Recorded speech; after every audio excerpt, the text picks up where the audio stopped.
FC มื้อสุขูสุคนมื้อนี้หมอลำมางอนพร้อมด้วยลูกศิษย์ทีมงานเนาะ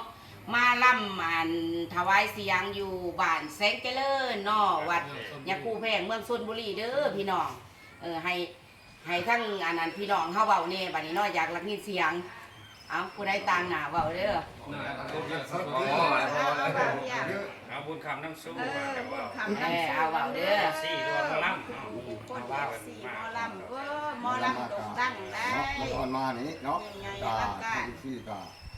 ได้ ส่งเสียงโด่งดังขอให้ดังขึ้นกว่านี้อีกชาวสุดทั้งหลายเนาะ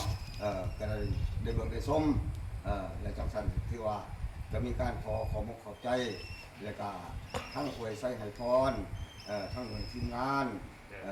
ให้มีความสุขความเจริญเนาะมั่งมีสีสุขเดินทางด้วยความสวัสดีเนาะ